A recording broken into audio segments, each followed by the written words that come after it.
ఇటు చూస్తే పొయ్యి పైన వేగుతున్న చగోడీలున్నాయి. అటు చూస్తే మేడ పైన ఆరిపోయిన దుప్పట్లున్నాయి. వేగుతున్న చగోడీలు వేగేదాకా ఆగేలా లేదు బయట వాన చినుకులు.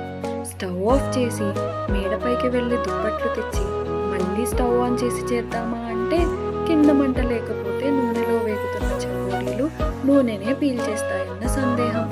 సరే, మంట అలానే ఉంచిన, మంట తగ్గించి వెళ్ళినా వచ్చేసరికి ఖచ్చితంగా మాడిపోతాయి. ఏం చేయాలో అర్థం కావడం లేదు.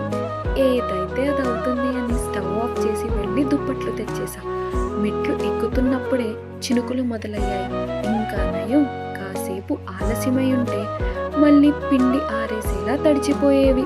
గబగబా తెచ్చి లోపల పడేసా.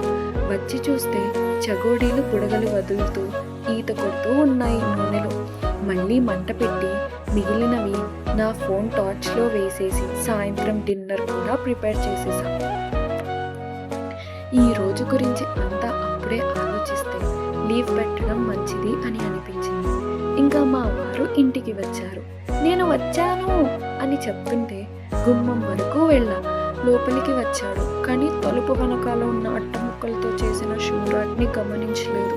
ఇంకా నేను చేసింది నువ్వు చూడలేదు అని దీర్ఘం తీస్తూ వెనకాల ఏదో నేను తగలబెట్టానని తిరిగి చూశాడు.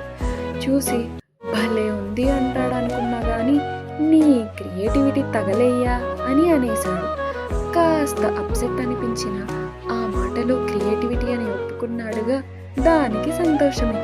మళ్ళీ కాసేపటి తరువాత అవసరమైన వస్తువులు కొనడానికి బయటికి వెళుతున్నప్పుడు డోర్ పక్కకి వచ్చి దగ్గరగా వెళ్ళిన దాన్ని చూస్తూ భలే చేసావే, ఈ తాడు ఎక్కడిది అని అడుగుతూ ఎలా చేశానా అని గమనించాడు.